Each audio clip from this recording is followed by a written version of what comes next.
Good morning, Chicago Cubs fans, and we are back with another edition of Cubs Daily. My name is Steven Ryan. It is our off-season debut here on Cubs Daily. The Cubs were eliminated in Game 5 on Saturday. I took the day off to kind of decompress and relax a little bit, and then, did a video decompressing that game. Now we're going to hop in to the topics of the off season. I'm going to talk about what I think our biggest needs are, some pressing topics of articles I've seen recently, because a lot of stuff has come out here as well. I believe Jed Hoyer is going to be speaking to the media later today, so maybe we're going to tease into what the 2026 offseason can look like. But before we get into all that, just want to give everyone a big time thank you for supporting me, for liking the channel, subscribing, supporting Cubs Daily. You guys are the absolute best for the season. What a fun first season of this show. This team was awesome to watch. I know, a lot of frustrating moments, a lot of ups and downs, but that's baseball. When you cover a team for 162 games, it's just going to get that way sometimes. So let's see how the Cubs can improve for 2026, because there's a lot of momentum I think this team can build off of. What should the Cubs off-season focus be? That is a great question that we have. And honestly, I think there's two things this team needs. To start with, every team needs a lot, but let's start with this. We need a good bat-to-ball hitter. And not just bat-to-ball, I mean fastball hitter, right? There were three hitters that I trust this postseason. It was Michael Busch, Nico Hoerner, and Seiya Suzuki hit really well. He hit for extra base hits really well. I still don't trust his swing decision necessarily, but that's neither here nor there. And so those are the only three players that really brought it in October. PCA, I'm going to give a pass to. He's young.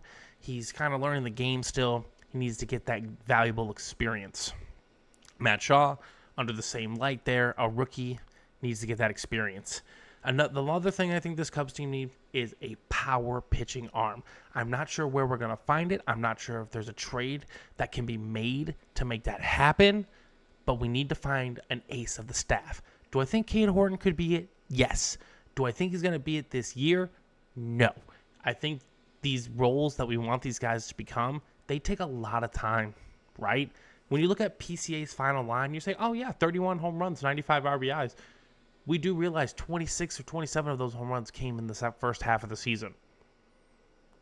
Like, he hit a wall, a massive wall in the second half, and he's got a lot to learn from that. Matt Shaw, kind of on the opposite side, right? He really hit a wall early on. The glove work was nuts, though, all season long. And then the second half, he started figuring it out. Major League Pitching is going to start adjusting to these guys. How do they adjust back? That is the real question for this Cubs team. So I think we need more guys like Nico Hoerner on the team, more bat to balls, and then we need power pitching. We need guys who can throw absolute cheddar and gas, not just Danny Palencia. So another pressing topic of this offseason is going to be Shota Imanaga. We enter an interesting standstill with him because he's got a very interesting contract. His contract, he's got a club option and a player option at the same time. So there's a lot of different ways this could be played out. Obviously, the team option, if they agree to pick it up, he's going to be a Cub for the next 2 seasons. If they decline the team option and he accepts his player option, he's going to get a rate for this upcoming season. If both the team and the player decline the option, the Cubs can extend a qualifying offer to him, and he can accept that and come back to the Cubs for one more season, or all 3 options can kind of be declined, essentially, and he can walk as a free agent. So there's a possibility Shota's not even on this team next year. I love Shota. I love what he brings to the table. The only problem I'm feeling is like he's kind of the odd man out of this rotation, right? Because Justin Steele should be returning. Hopefully he remains healthy, but that's another left-handed pitcher that kind of throws 95, 96 and doesn't necessarily blow you away. They're more, deceptive with their stuff, which again, I think being a deceptive pitcher has a place in this game, but you need a balance, right? You need a guy who can power over you and a guy who can kind of dot the corners and find a way to get outs in creative fashions. Pitch to contact, essentially. So there's kind of 3 of those left-handers on the team. Cade Horton's going to be on the staff next season. Jameson Taillon, I think Javier Assad deserves a shot if he can remain healthy. I would love to bring back Colin Ray because he just was absolutely awesome for us this year. So I do see a world where Shota is not back on the Cubs. And that's kind of hard to accept. But I love Shota. I love his game, but I don't know if he's going to be a Cub next season. And I know we don't want to say saving money because we don't think we spend it. And that's fair. We're going to actually talk about that here in a moment. But, sometimes the trajectory of a player doesn't line up with what we're trying to accomplish. And so when, he starts giving up all these home runs, especially much towards most of the second half, his performance in the second half is making this decision pretty easy. I'm just curious to see what the final answer is going to be. We'll give a more incomprehensive breakdown of Shota's contract details in a video later this week, but I'm just kind of giving you guys the loose edges as to what can happen. Please feel free to comment and correct me in the comment section below. I am A-okay with any of that. There was also a report out earlier this week where, the Cubs, it was talked about revenue made compared to what they spent on the team. And it didn't look good. It doesn't look good for the Cubs because notoriously Cubs fans feel like the Ricketts are cheap. I'm not disagreeing with Cubs fans. Trust me, I agree. It's frustrating because, the Brewers think we spend like the Dodgers, but we don't. We spend more like the Brewers than they want to think. And so, you don't want to spend money, I guess is more my point. And I think we're kind of understanding that with this Kyle Tucker situation.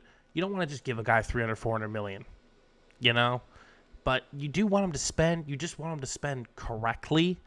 And I'm not sure if what players are out there to spend correctly on in the offseason. I'll be curious to see what we do with it. But, it said we are 4th in revenue made and 27th in spending it.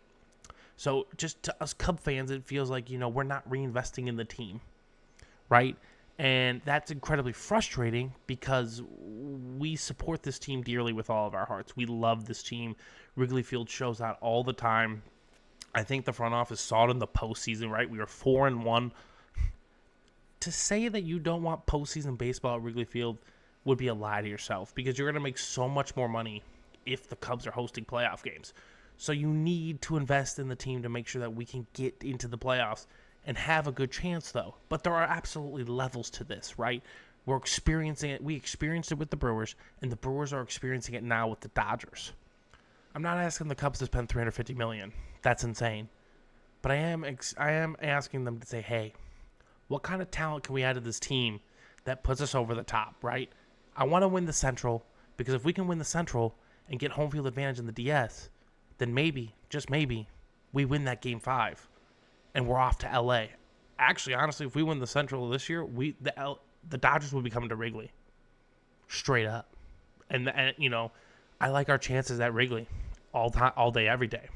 We'll talk more about this. This is kind of just a teaser preview of what's going on here, but, the Cubs spending doesn't look good, and we know that as fans, and that's a problem. So hopefully the Ricketts have a little plan in place. Obviously, discussions like this are going on all the time, but we shall see. So, ranking what I think the Cubs need in 2026. I kind of gave you guys a little opener here on this video on Cubs Daily. I said, power pitching and bat to ball skills. But what do I think the biggest need is? Truly, frontline ace. That is my number one need for the Chicago Cubs team. I want a frontline ace. I want them to call around and see who is out there and what is available for us to have. I think Framber Valdez is a free agent this upcoming season. I would be curious to add him to the staff. He's been in the front of that Houston rotation for a few seasons. He is really, really good. But again, the problem with Framber is he's another left-hander. Very rarely would I ever say you can't have too many left-handed pitchers, but in this situation, I think you might. But, if we let Shota go, we bring in Framber, and maybe, we get another power arm, who knows? We'll do a much more comprehensive free agent breakdown as the playoffs begin to come to a close. Again, more bat-to-ball skills, right? I'm not sure where that position needs to be filled because Bush is going to be back, Nico's back, Dansby's back, Matt Shaw's back, Ian Happ is back, and PCA is back. So it really only leaves right field and catcher. But I'm imagining the plan Miguel Amaya is going to take that over unless a big move's in place. I think there's a big move for the Cubs to make this offseason, and I'm not sure what it is. The winter meetings will tell a lot about that, but we do have to keep our eye out on that because we are losing Kyle Tucker, and whether you want to say it or not, Kyle Tucker's a big part of this lineup. He did produce us a lot of offense. He was a 4.5 WAR player. Those don't grow on trees. But maybe Owen Casey and Kevin Alcantara, one of those two guys can develop and help supplement that in the sense. Like in Moneyball, right? We can't get Kyle Tucker back, but maybe we can recreate him in the aggregate. Kyle Schwarber's a free agent. We've talked about that before. Maybe we can bring him back as a DH and then Seiya can play right. There's a lot of creative solutions. Jed is really good at this, but I'm curious to see what we do in that situation. But my biggest want and need for this Cubs team, frontline ace pitching and really dominant bullpen pitching, because I think that's really what helped the Brewers here defeat us in the NLDS is all their relievers can throw gas, man. They overpower you. They overwhelm you. Again, not every pitcher has to do that on the staff. I think the Cubs have that off-speed kind of stuff already down, but we don't have those 2 or 3 guys that we can mix and match and really just fluctuate and just dominate opposing teams. So that's my thoughts on the little brief 2025 offseason preview.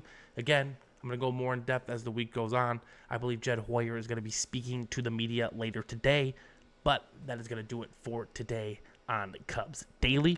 I hope you all have a fantastic Tuesday, and I will see you in the next one. Peace.